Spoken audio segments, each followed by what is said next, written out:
We could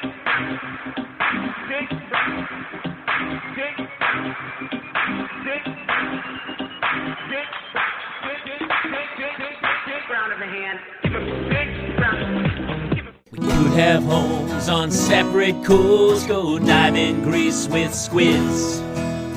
Could have been so bleeping rich, but instead we had kids. They won't smile for a photo, they won't eat the food we choose. That's why we're heading to the Parents' Lounge to drown ourselves in booze. Every day we're more exhausted, we haven't slept in years. They hit me in the nuts so bad, my eyes filled up with tears. And yes, we'd like to fake our death and go off of the grids, but the truth is we are softies and we truly love our kids. So join us every Tuesday night to laugh at all our pain.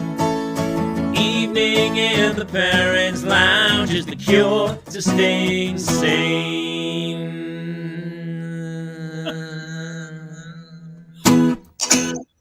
Welcome to another edition of the Parents' Lounge, and already Jobo got me right out of the chute. Right out of the gate. What's up, legends? How we doing tonight, Lounge Lizards? I don't think we've ever used that. I've seen him posted before, but we've got it. We need to adopt it. Dude, that's the shirt. Hey, Jobo, this is awesome. Yeah, we have such a fun show for you tonight, and welcome. We have the Parents' Lounge. I'm Jamie Kaler, joined as always by Jason Gowin. Whether you're watching this on Facebook, YouTube, Twitch, Twitter, anywhere, be sure to follow us, like us, subscribe. And if you want, you're more than welcome to share the show out, because this is all about Parental Mental Health Tuesday. It's funny because my daughter's screaming downstairs. I'm making her do some IXL thing. I thought you were being haunted, to be quite honest. It was like moaning. She's doing IXLs, for those of you who know what that is, where she's on, and it's reading comprehension. So she has to read passages and then like come up with what the main theme is. And even I was like, but I can't. I'm like, yeah, this is good. But I read it and I was like, I didn't know the answer. So it's like screaming. But then I saw the photo stuff at the top and I was like, oh, that's right. I love my kids. I forgot about that part. So how you been? You just blanked it. I always love, when there's only two of us here, when I stop talking, typically. I have to. Yeah, I know. Yeah, that's what I've had a week. You just get off my shit. I don't know how much you want to share about your week. Not yet. Just know, everyone out there, Jobo and Brandon and all of our regulars, Michelle, just know your week went better than Jason's week. Oh, color me shocked. Color me shocked. But we have a very special guest that is going to make Jason go back to some really fond memories in his life. Jason, let's get this beast started because I'm so excited for our guest tonight. You want to take it? Absolutely. I am super pumped because our guest tonight is the daughter of a legend and a legend in her own right. Super talented performers, beautifully brilliant comedic writers, just talent oozes down the family tree. And they touched my life in so many ways, and we'll get to talk about it tonight. But ladies and gentlemen, Mallory Lewis is here. Yay! Yay! Mallory Lewis of Mallory Lewis and Lamb-Chop fame, we should say. Yes, indeed. Yes. I don't know why I can't find the center on the there we are. Yeah, that's right. Jamie, you've got redheads. I got gingers. Yeah, my wife's a ginger. I'm a ginger. We have a puggle that's a ginger. Wow.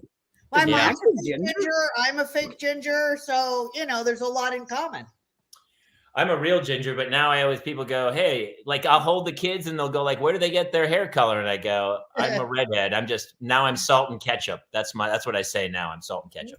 When my son was born, the doctor, obviously caught him and said, oh, look, he's got red hair just like your mom. And my ex-husband and I looked at each other like, well, no, but okay.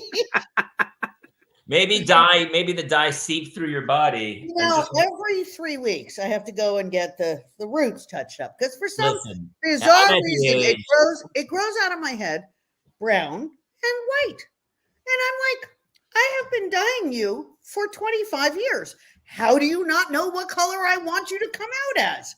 But I must have stupid follicles. So how many kids do you have, Mallory? Do you have just the one, I right? have one perfect son. Right. He is 24 years old. He got just a couple of years ago graduated with his master's from Georgetown School of Foreign Service with a master's in, wait for it, international science and technology with a concentration in space commerce and energy security. I mean, how the two of you don't have a show already on, Right? yeah, it should be a Nova episode. He graduated in 5 years, overlapping his master's and undergrad, and was working full-time for the last 2.5, 3 years of it. He is my absolute heart. He's so nice. He has never given me a moment's trouble. And then a couple of months ago, he told me, Mom, I think I might want to be a ski instructor. I said, okay, we'll talk later on this. Well, He pulled a Jamie Kaler. Do it for, listen, ski instructor's like a year or two, and then he gets back into the workforce. But, I know that you told me earlier you were a lieutenant down in San Diego. Well, Jamie and I used to go to Miramar all the time because that was like, I did a lot of USO touring all over the world, Vogel, Hogelhaven, I don't know, the German bases, Okinawa, a lot in the States, but Miramar is just 2.5 hours from my house. And so we used to go all the time. And Jamie was 12 years old. We went down there, and the 3-star who ran the base, Tom Conant, arranged for Jamie to have some flight simulator time. So I'm standing, Jamie's in the flight simulator, landing on camera. By the way, really quickly, as she was speaking, I was like, wait, I was 12 years old? Your son is Jamie. My son is Jamie. Yeah. It took me a second, but I was like, wait a minute. What is she talking about? No. So I, for once, actually followed. And I'm standing outside of the actual simulator in the control room or whatever with, I don't know, a dozen hot young lieutenants. And they're watching Jamie's stuff on the big screen. And they're like, he's pretty good. Who is that? I go, it's my son. And they go, oh, is he, a pilot? I go, no, he's a 12-year-old. They're like, well, how did he learn how to do that? I go, we have a flight simulator at home and you're old. Then they came out and they were like, okay, Miss Lewis, now it's, your son's had his half hour. Would you like a half an hour? And I'm standing there with, he's all these beautiful young men in flight suits. I'm like, no, I'm good. You can let the kid keep the second half hour. So funny. Hey, I need to address one thing. So Joey Steelers is Kate no longer on the show? So we have a mom host because we're two idiot dads, and we know that people go, you're two idiot dads, you don't know anything. So our co-host Kate Mulligan has been insanely busy. Her husband, he's a showrunner for a Nickelodeon show called Aaron and Aaron that just premiered in April, and he's been like off, and she has kids, and she's been losing her mind. So these Tuesdays, so Joey, no, there's a writer's strike. The showrunner is not working anymore. That's the problem. He's out striking. He's out on the picket line. They're on the picket line now. He's on the picket line. So it was even worse. So she was supposed to come in, and she's missed a couple shows because of family commitments and stuff. But tonight she may jump in. We sent her the link and begged her to come in because she's such a huge fan. But no, she's not done. Mallory, no, she is not. She's the most integral part of the whole show. The two of us are the idiots that we could easily do without. That is here's what I always love. And we've had parents on here before who have super successful children. And they always, no one ever talks about the fact that what did you do to make your child so successful? That's really what we all strive for is what you have. I have a lot of opinions about what I did. First of all, I was born with a very easy child. I think kids come out with their personalities. He came out in 4 pushes like this and said, sorry, Mom, how can I be of assistance? So, I mean, he has always been an easy child. Whoopsie. Alcohol abuse happening in the background. What's Hush Puppy on a bender? Yes. But also, I really, I believe in expectations and boundaries. And Jamie's traveled with me since he was, born, but he knew that we were representing Grandma Sherry when we were on the road. He knew when he was 5, I said to him, your job is to get straight A's and be a pleasure to live with, and I will handle everything else. Now, flash forward, he's now 15, and he comes into my room and says, Mom, am I straight A student? I said, yeah. He goes, am I a pleasure to live with? And I said, yeah. He said, you're going to handle everything else. And I said, yeah. He goes, can you go get some food? Because there's nothing to eat in the refrigerator. So when he was 8 years old, we were on the road. And I was four-walling a show, which means that I basically brought everything in and kept the house, kept all the money. So the sound guy calls me and goes, my car has just run into a snowbank. I am not going to be able to make the show. And I look at Jamie and I say, Jamie, what the F is Mom going to do? And he goes, oh, don't worry, Mom. I can set up your sound equipment. I said, Jamie, you're 8. He said, yeah, I've watched Dad. How hard can it be? So from that moment on, there's nobody I trust with my show more than Jamie. Even now, he will fly to my shows. And cue my shows for me. I mean, because I can handle my sound equipment if nothing goes wrong. Right. But when does a complicated computer program that can run a stadium's worth of lights? Yeah. By the way, I'm not in a stadium, and I don't need that. Not go wrong. So I'm very lucky but I was very clear on boundaries and expectations, and I think that's important. I always talked to him. You talked to him like he was an adult. Yes, because I do too. I do the exact same thing. I try to talk to them like they're adults, and sometimes I have to remind myself they're not, because I'll go like, "Dude, just pull your blank together. What are you doing? Focus. Just get this done." And she's like, One time, Jamie was twee. He was 2 years old, and we had flown to actually the USO base or the in Hawaii, and so we'd flown and we went straight to a sound check, and and we're leaving, and he goes, Mommy, can you carry me? And I said, Jamie, I am so tired. He goes, so am I, Mommy, and I'm only twee. I went, okay, point. Mommy will carry you. So, but yeah, I think that a large part of it is the child that you are given. Yeah, it's nature versus nurture. I believe. I think it's a balance. I think it's definitely a balance. If you've got a child with a high agitation level, you're just and find the right school for your child. Find the right school for your child. That's the important part. I had a friend who had 3 kids. She sent them to 3 different schools because one was academic, one was sporty, and one was arty. That's funny. So, Jobo, we have great comments. That's what's so much fun. That's why it's so much fun to do this live. Jobo goes, no, I don't talk to my kids like he's an adult. I use far less curses.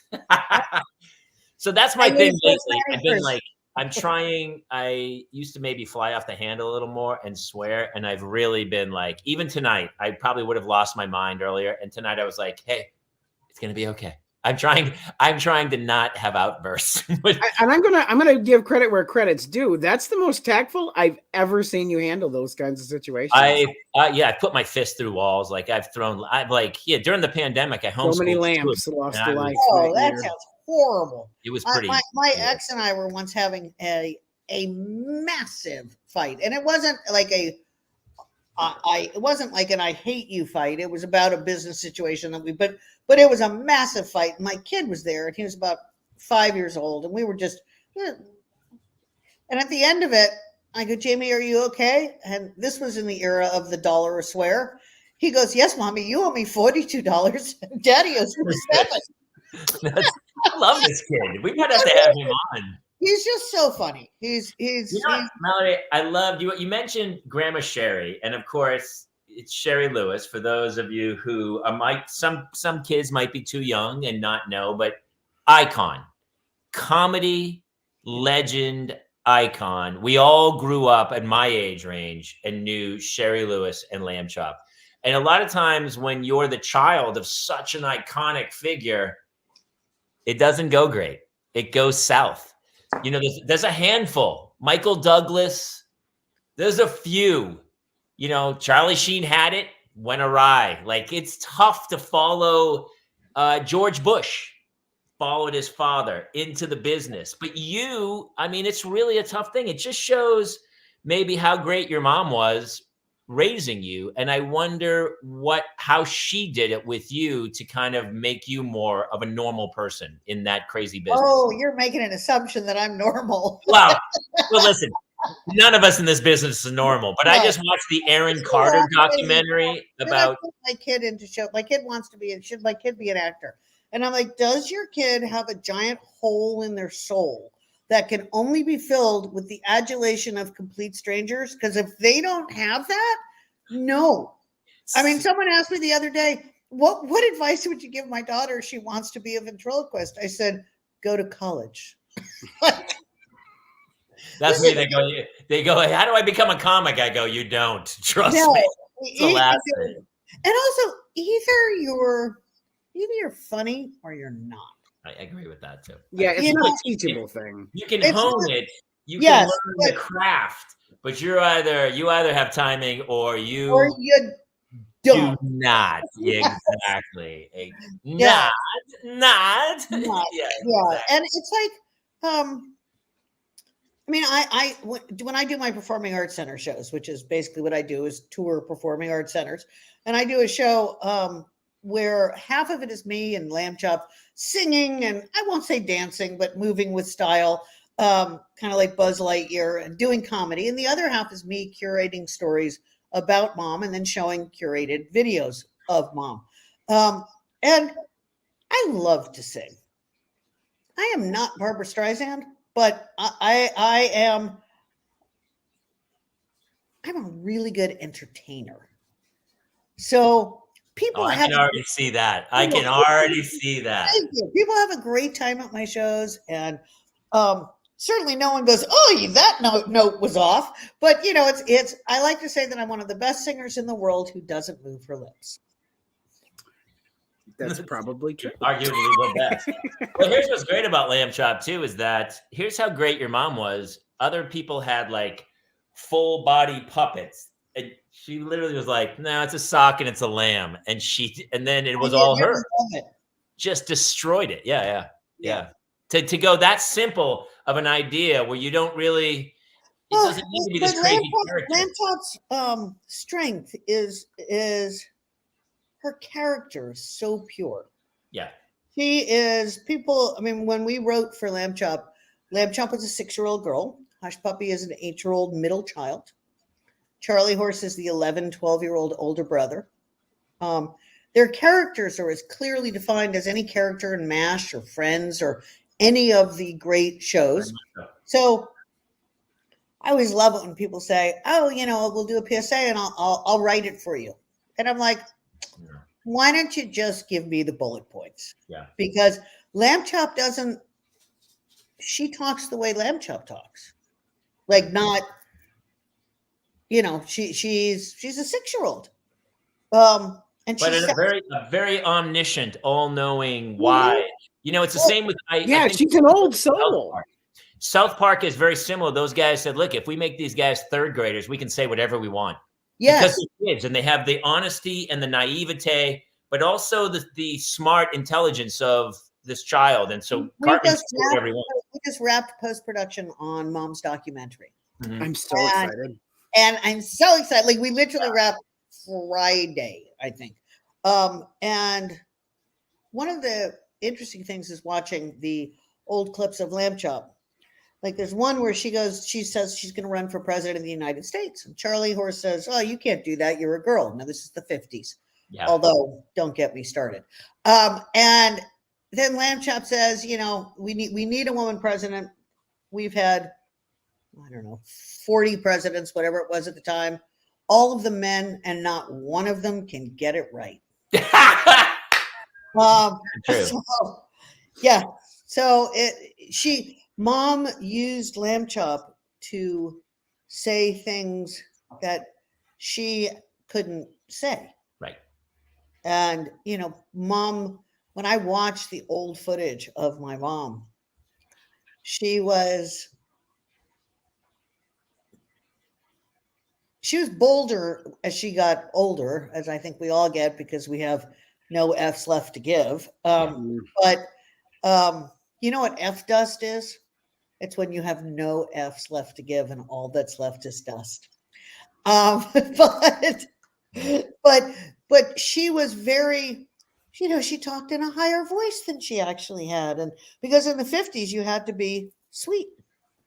And she was one of the first women who had their own production company. I mean, it was her and Lucille Ball. Yeah. I'm bummed that there's not a Sherry Lou Studios, but whatever. But yeah. What were the I don't know the origins of it, and I don't want to take too much away from the documentary coming because I'm so excited. I love these learn all the origins of these characters, but I'm so intrigued by because all we know is like all of a sudden she's on the Ed Sullivan Show. Well, my grandpa was Peter Pan, the Magic Man, the official magician for the city of New York under Mayor LaGuardia. So Mom grew up in a vaudeville house. There it is. And I didn't know that. Yeah. So, and my grandmother was the music coordinator for the Bronx schools. And the women in my family, my grandmother on my dad's side was one of the founders of Legal Aid. So no pressure, really. Wow. And this was a woman who came from Lithuania when she was 3. And her first words were, "You dirty rat," from a little boy who took her hat through it. But, that's. But on my mom's side, it was all musicians. And my grandpa was also a professor at the yeshiva. And he specialized in using magic to teach the bad boys how to focus their intelligence, as opposed to doing whatever bad boys did in the 40s, stealing a piece of penny candy. It's always, by the way, it's always great to teach thieves magic. Yes. Sleight of hand is always something you want thieves to know. I know. I told my husband just on everything that I was taught by my grandpa. That's such a good point, man. Thought of it. Yeah, teach him the big con. Teach him how to grift properly if he's going to do it, so he can do a little sleight of hand. And get some good patter while you're doing it, because it's all about the patter. So, but it's so intriguing. He was magic, and your mom said she was obviously a kid in the vaudeville act, and at some point, it must have been something maybe she did backstage where she put a sock on her hand and took off. No. So my grandpa never used my mom as his assistant. He taught her own act, and because he wanted her to be a star, he didn't want her to be his assistant. And why ventriloquist? Well, because she also took dance and juggling and fire twirling and you name it in the vaudeville arts. And there was a guy whose name I'm not remembering, which is unfortunate, a famous black ventriloquist who, and some of this stuff is lost in the annals of time. Did Jackie Cooper maybe? So. Who taught my mom ventriloquism, and that was just the one that stuck. It's not what Mom wanted to be. She wanted to be a Broadway star. She danced with ABT. She wanted to be a prima ballerina, which doesn't happen when you're 5 foot tall. It was just that was the one that she wanted to be a star. Yeah. She wanted to be a star. Yeah, she did. She figured a way. She figured the path. She hit the mark. It's interesting. She's been dead 25 years, and I still answer 3 to 4 literal fan mails to my mom a week. And I know that I have 50,000 plus followers on TikTok. Nobody cares about me. If the Lamb-Chop has 50,000 followers on TikTok, and I'm fine with that. People are like, "Oh, were you jealous of the puppet when you were a child?" I'm like, no. But see, like I've heard Candice Bergen give interviews where she hated Charlie McCarthy. Her dad didn't put Charlie McCarthy in her crib the day she was born. Like, her dad had a special room for Charlie McCarthy. Her dad was obviously not as good a dad as my mom was a mom. You know, Yeah, there's true. incredible rumors that Charlie McCarthy is her dad. And there was a whole love tryst thing with Candace Bergen's mom and the puppet. Like he would come back from the road and be like, "Where's the puppet?" And then you know what was happening. Yeah. So the two of them had a very contentious relationship, I believe. They should do DNA. Can you do that with wood? I do. I think what you do is you count the rings. So And it's you something. got the family tree. Yeah. When Candace Bergen dies, they're going to cut her leg and then cut the ring, count the rings, and see if Charlie McCarthy's. I mean, you just need a little sandpaper to get a sample. So That's right. It's such a terrible. So I did the most horrible podcast the other day. I won't even get into it, but let's just say if you're doing a podcast, you probably should make your bed before you know. Before you show it in the back. Yeah. And so tonight my husband was like, "Why are you doing this?" I go, No, these are grown-ups. and I love Jason. So, you know, but he now loves I love you, Jason. and we were so excited to have it. It's honestly, it's so cool. It says Mallory and Lamb-Chop. Is Lamb-Chop there? Well, I don't know how to tell you this. She's been drinking. So I had wondered because I heard the glass fall earlier. yeah, that was her. No, it wasn't me. They're lying. That's not true. Hello, Jason. Hello, Jamie. Hi, Lamb-Chop. How are you, sweetheart? You know, Jamie, I really got a thing for boys in uniform. I know. Wow. Can you still fit into your lieutenant costume? I can actually, yeah. And you know, I have a thing for girls with very soft fur. He's got a fleece fetish. I got a fleece fetish. I'm not gonna lie to No, you. Jamie, you should salute me because I'm a 3-star general. I heard that. I did not, and yes, I will of course salute you. Tell me how that came about. So Lamb-Chop is we were at Miramar, and after the show, Lamb-Chop was in her little military outfit, and after the show, took the stars off of his uniform and pinned them on hers. So that's a field promotion. Wow, that's impressive. Are you? You might be the highest ranking lamb in the military of any kind. Oh, right? no doubt. Take that, Kermit. So Lamb-Chop, you like to cut loose a little with the ladies and have a nice Chardonnay or something, right? Oh, sure. What's your drink of choice? Mint jelly. Oh, that's a good one. That's always one of my favorites as well. I like mint jelly very much. With tequila. Yes, no, of course. I was inferred. I knew. We all knew there was tequila involved in whatever. I'm making my husband laugh. Do you know how hard it is to make someone laugh who lives with you? My wife doesn't even know I do comedy. She has no idea what I do for a living. My wife has actively asked me to stop. Right. Where is your wife? She is just off camera a little bit. My wife's across the street drinking with the neighbors while the kids are downstairs. She's like, I go, I'm doing a show. She's like, the kids will be fine. And she went across the street. Bye-bye. She's having a drink. Well, Lamb-Chop, this is so exciting. I know everyone is very, very excited. You know, aside from your show, we were talking earlier about kids shows because our kids today are watching totally different shows than we are. And I know you're such a connoisseur of TV shows and obviously encyclopedic knowledge. Ted Lasso, and I like Succession, and I like a TV show called Ghosts. I like the British version and the American version, and I like Below Decks. So you like Succession, do you? Oh yeah. Oh. I love that show. Roman is my heart. I've heard the writers are threatened to spoil the ending if they don't give them what they want.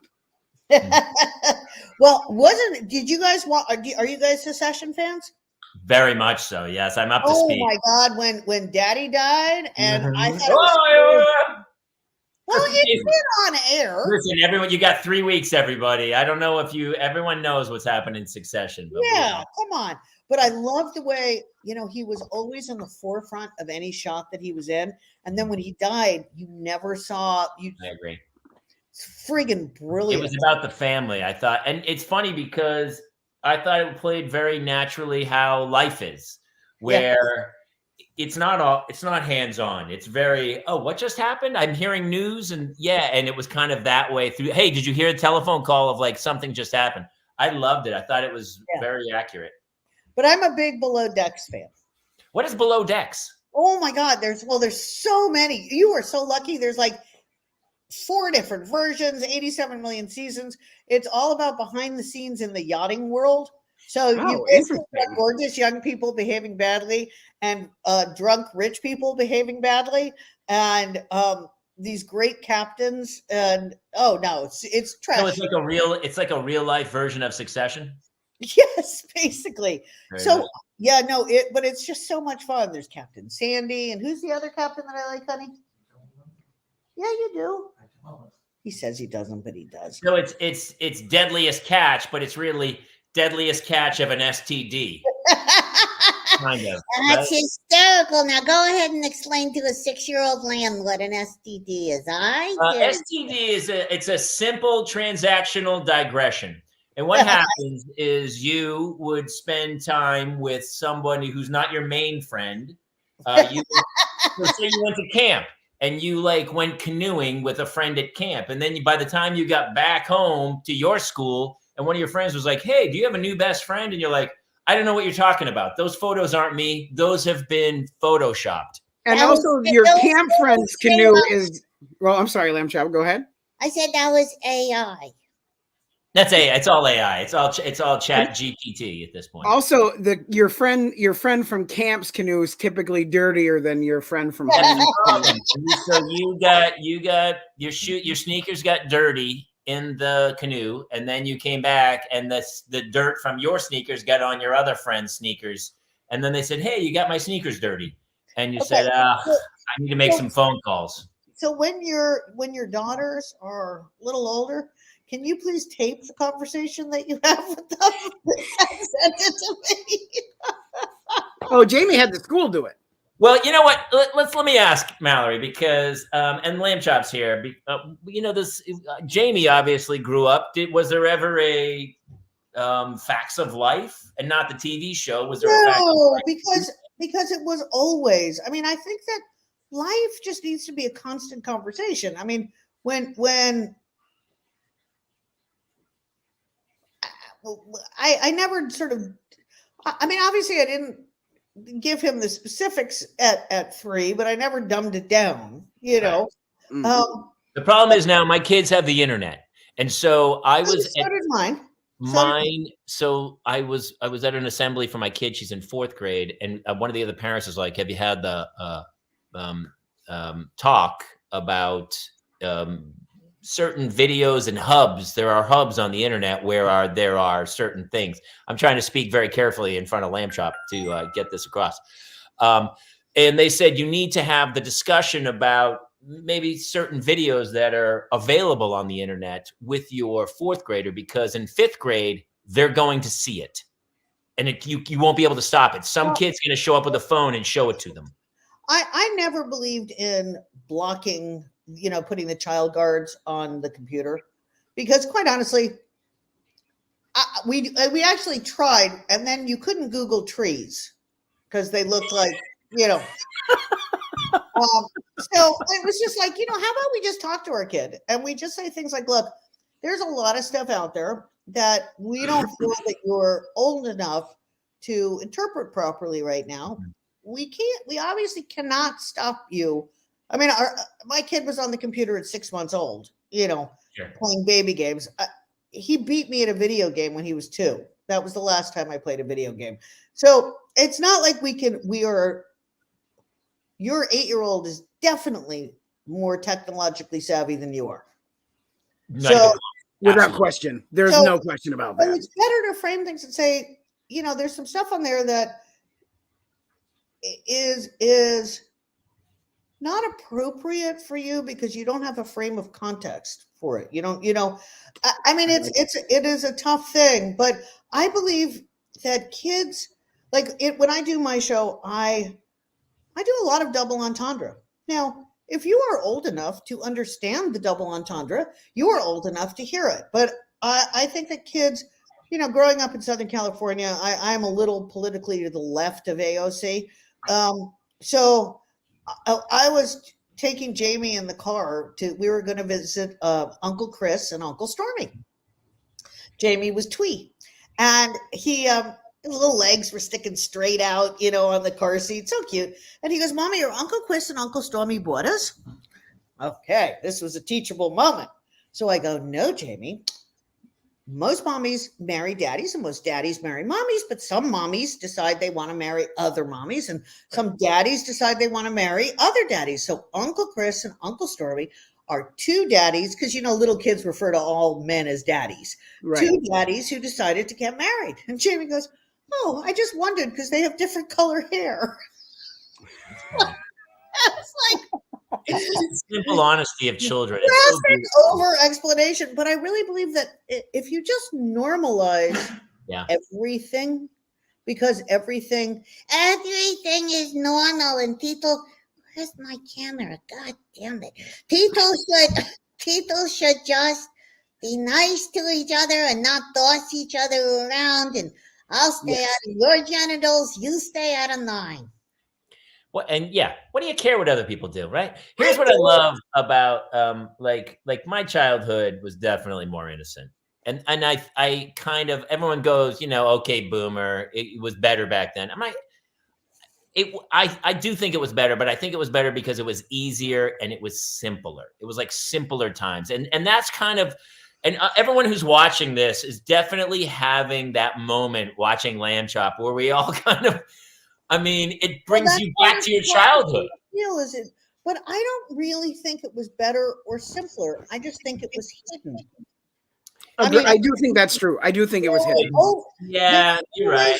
All the same problems, and instead of it, people are now struggling to be allowed to express their own sexuality. Well, before they had to hide it because it was illegal. No, it's crazy. I was out to dinner with a friend of mine the other day, and with her and her wife, and she was like, and she's a little older than I am. She's in her 70s, and she was like, when I was in my 20s, it was illegal to be a lesbian. So I don't think it was simpler or easier. I just think it was more hidden, and that made it harder and worse. So I think what we're going through now are the growing pains of acknowledging reality.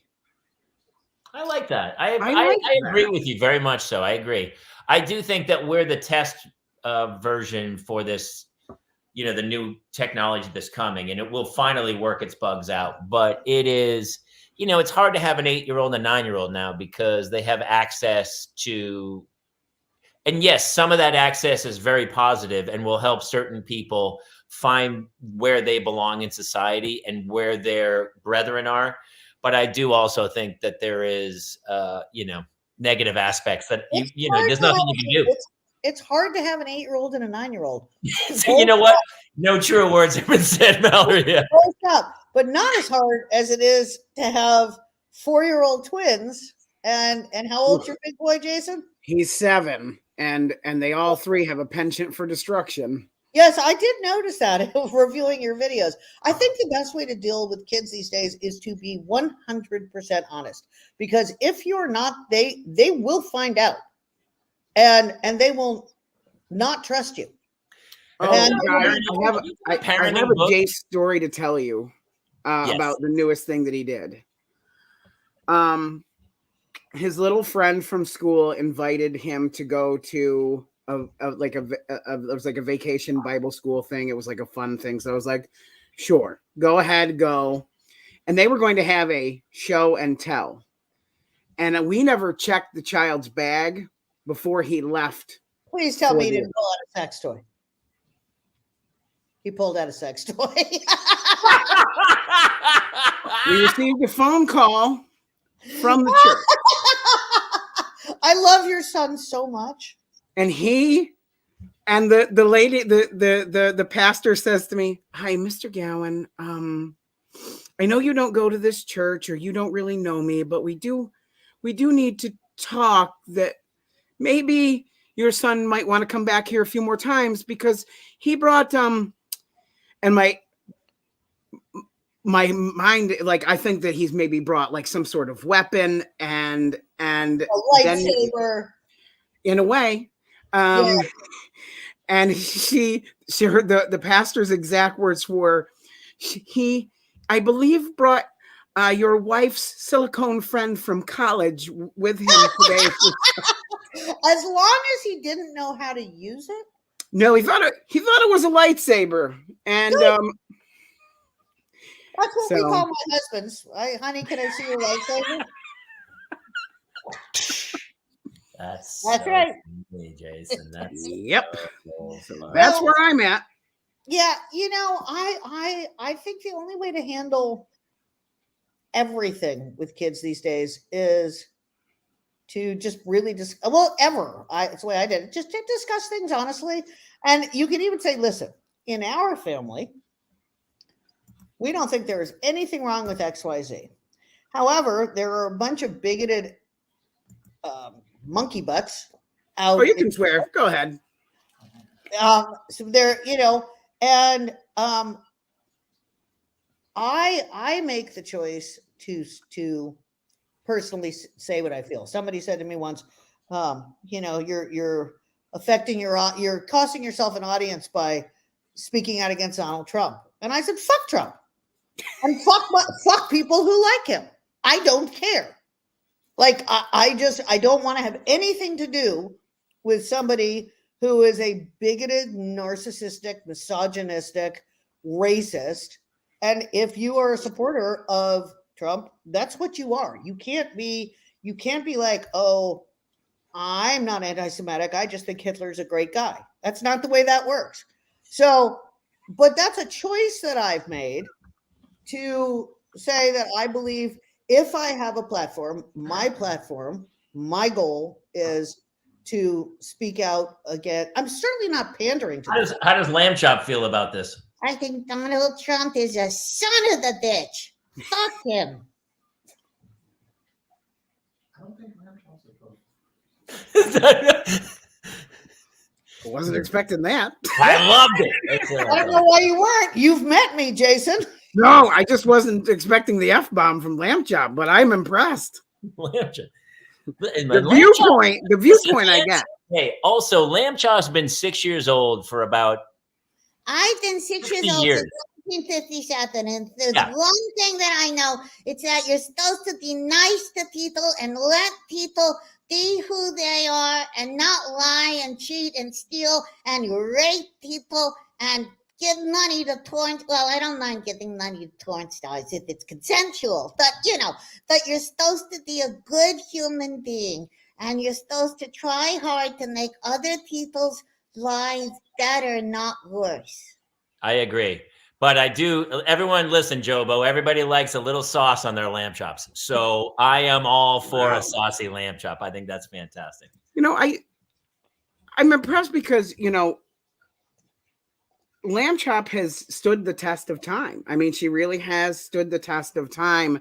And no matter when she, you know, kind of resurfaces into the spotlight, people just gravitate to her. Why do you think that is? You know, why do you think she's so universal? And she's honest and she's kind. And I'm adorable. Also that.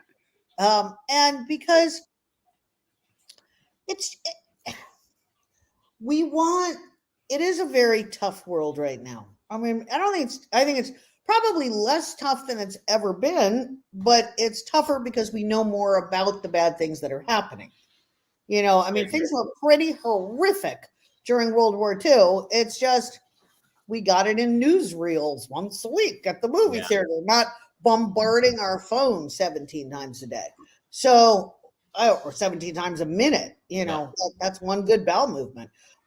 So it's, I mean, so it's making you laugh, Jamie. You know, we got some serious snipers in this audience. Like we have people who watch the show all the time. We've let them in before to come play. They are killers with jokes. Jobo's like just typing. He's written a whole monologue of jokes over the whole show. He does it every show. So I think that I don't know. I just think everyone should just stay in their own damn lane. You know, just be happy. Just be happy. You do you. You don't. What is the eyeballs, Jamie? No, my kid. I think my kids are creeping up the stairs at me. Oh, Remember, I No more F-bombs. I thought you were hearing my Oh, they've next. heard me. They've heard me drop so many bombs. It's not I even funny. made that assumption. You know, Um, it's also a real testament to Lamb I'm Chop very is that, honest you know, with my children. watch your language. I think the language that needs to be watched is racist language, is bigoted language, Yeah. is misogynistic language. I So think we chose this school because they, it was all about empathy towards others, and I really liked their thought process on the whole thing. And it's a very there's tons of different kids in the school, and it's obviously there are bullying incidents because they're kids and they're kids. try to grow out of it, but they are. The end of the day, the school and the parents are very empathetic towards each other, and everyone's polite. Look, we've said this so many times on the show. We're all just trying to take care of our families and get through this thing one day at a time. And anytime anybody else impedes it with their garbage of like trying to put their thought process onto other people, where I was like, dudes, you do you. We always say, you do you. You know what? If you want to have an imaginary friend that you think can solve all your problems, you go for it. Yeah. Your imaginary friend does not get to tell me how I live my atheistic life.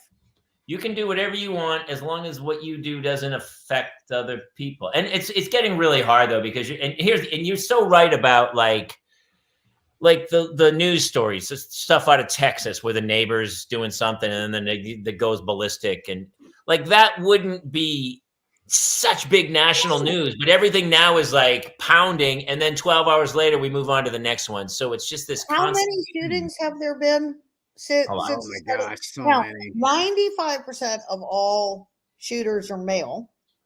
So far in recorded history, there has been one person, one out of all the school shooters who identified as trans, and that's what the Republicans are jumping all over. Okay. So they're saying hormones are more of a problem than assault rifles? Because nobody ever killed anybody with like, I'm going to rub my hormones all over you. You know, who knew Lamb-Chop was going to be our most political episode of all time? I'm loving it. I'm super political. We don't normally do politics, but I got to tell you, Nobody has the beauty of Lamb-Chop. Lamb-Chop can tell you anything, and you go, you know what, Lamb-Chop, you're right. To believe what I believe, that they have to keep their beliefs in their family and not make it my problem. I mean, you know, the fact of the matter is she trans species? I don't know where anthropomorphic falls on that scale. I don't know, but I know the Republicans won't like me. No, they won't. They won't like you. They'd eat you. They'd eat you. Mallory eats me. Lamb has been feeding my family for years. Oh yeah, for Oh, sure. yeah. Like, and you know, Lamb-Chop, for you, I mean, there are a lot of kids who grow up in Hollywood, and much the way you did, who went down the wrong path. I mean, you could right now start an OnlyFans, and I will say that if during the pandemic I had been a decade younger, I might have thought about it. Actually, I believe it would be called Only Lambs. Oh, yeah. You got to get that website, Only Lambs. Oh, you blow up. So somebody was asking me, I don't know, they said something about like, you know, puppet sex. And I'm like, puppet sex? Well, let's Google that. Oh, you didn't. Jason has a puppet. Is the puppet closed, Jason? He's not. I don't know where Turk is. Yeah. Oh, no. This. So, Mallory, I have a question for you, because obviously your mom at some point was like, hey, you and Lamb-Chop are going to be partners. How did you fall into the family business?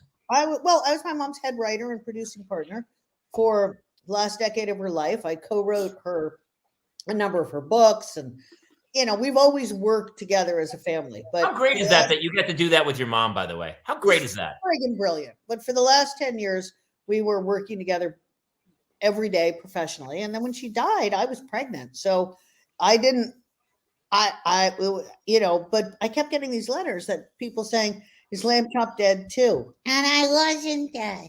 No, you're not dead. Lamb-Chop, you're immortal. I am immortal, gosh darn it. You might be a Highlander, actually, and you might have to go to the quickening and get a sword and start fighting. I'm not sure how it works. There is an aura to her of Yeah. Highlander, yes. Oh, definitely. That's what I think of. It is odd, Mallory. I talk to you, but in the back of my head, I'm very wary of my language because Lamb-Chop's there, and I'm not doing it jokingly.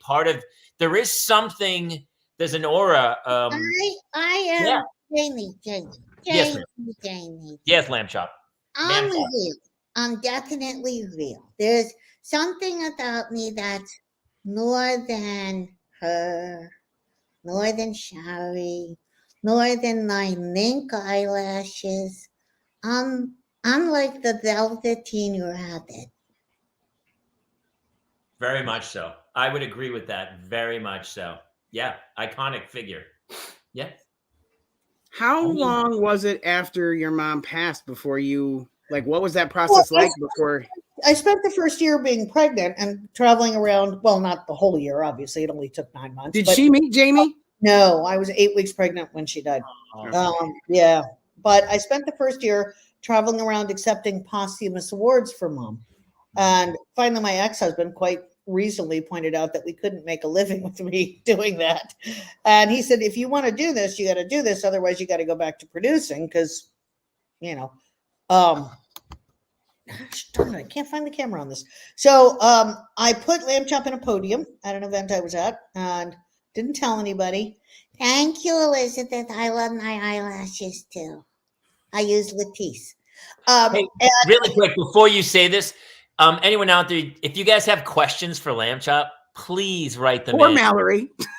No, nothing for Mallory. No. I know who the A-lister is. Don't worry about it. Questions. Please ask some questions because I love this. It's so much fun. But I just So want to put them I in the put Lamb-Chop in the podium. Why is your ear weird? I don't know. Okay. I put Lamb-Chop in the podium and I went up to accept mom's posthumous award.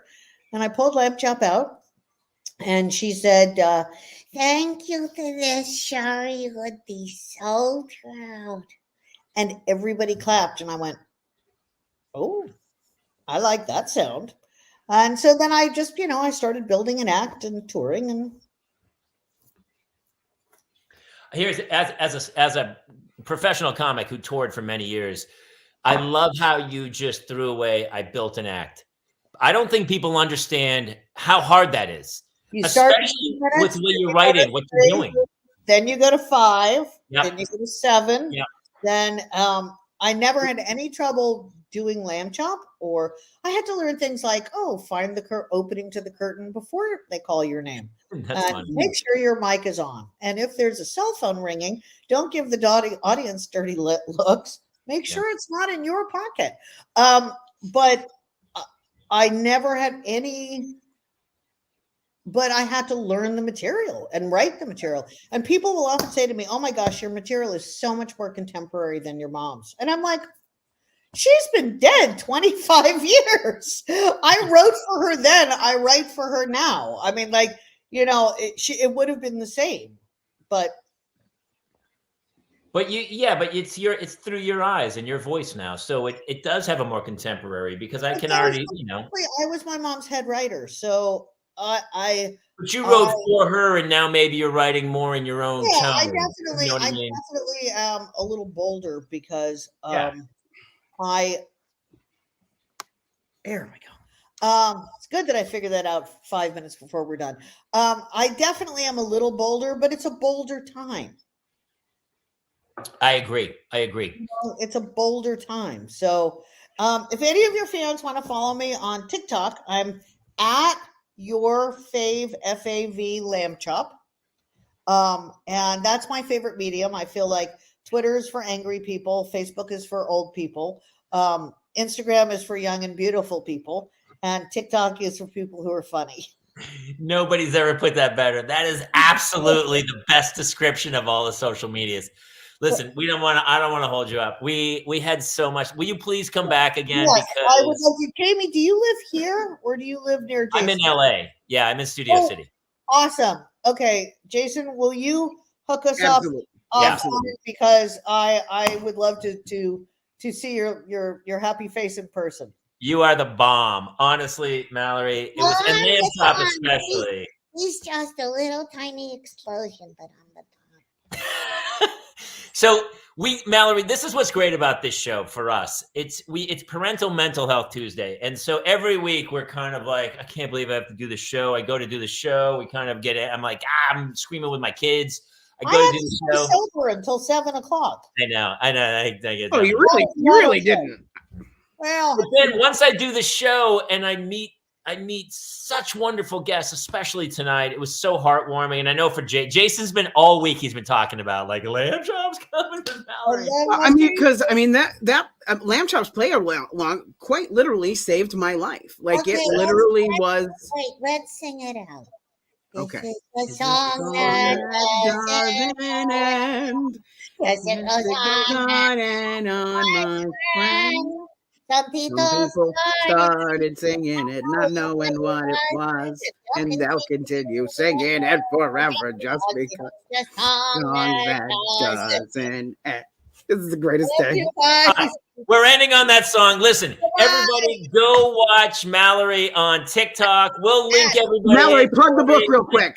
We love you guys. Thank you. A new book about mom that just came out called Sherry Lewis and Lamb-Chop, the team that changed children's television. And it's Which it really did. good. It's on Amazon. Absolutely did. She was we love you. She was such a pioneer. It's awesome. We'll see you soon. You got to come back when the doc comes out. Oh, can I come back before? Yeah, you Yes. can come back anytime. Honestly, you're coming back every week. You're our new co-host. I love you so much. Mallory and Lamb-Chop, thank you so much. We'll see you guys. Out of here. Hi, love you, Daddy. All right. That was amazing. That was super amazing. Everybody who's watching, that was crazy. That was so 7-year-old me is so excited right now. Lamb-Chop went ballistic. Look, I always knew that was what was going to happen. I just didn't know how to, like, how do I say to you, oh yeah, she's going to go off the rails. I knew from the beginning that was going to happen. Epic. I love Mallory Lewis and Lamb-Chop. That's my new favorite. Hey, that's it. I got to go make sure my kids finish their IXLs and go to bed. We have crazy stuff this week. Huge thanks to everyone. We had a huge turnout tonight. A lot of people and the comments, Jobo and the gang. Oh my gosh, you guys made me laugh so hard tonight. That was awesome. That was so much fun. All right. Hey, if you guys are doing this on YouTube, be sure to follow us, like us. On iTunes, especially on iTunes. Make sure you follow, subscribe, write a review if you can. And also, a lot of people are starting to share the show out to their feed, which is always wonderful. So thank you guys for doing that. If you're listening to this, be sure to come see us live every Tuesday night. It's virtual. It's simple. Just pop your computer open. You can find us pretty much anywhere. The Parents Lounge. Tuesday night, 7 p.m. Pacific time, 10 p.m. And then we kind of randomly pop on with crazy guests. Meredith. Yeah, we were last Thursday. We had Paul Soder from Super Troopers and the new movie Quasi we did. So, I mean, we've got a lot of great guests coming up. Soon is coming Andrea Barber, Kimmy Gibbler from Full House is coming. Jarrett Reddick and Gary Wiseman from Bowling for Soup and the Rockstar Dad Show are coming. So we've got a lot of great guests coming our way. So we're in this together. Parental Mental Health Tuesday. And listen, why do you care what other people do? Just go deal with your own life and have fun. Do your own thing. It's a short time. You better enjoy it, people. Love you all. We'll see you next week here on the Parents Lounge. Good night, everybody.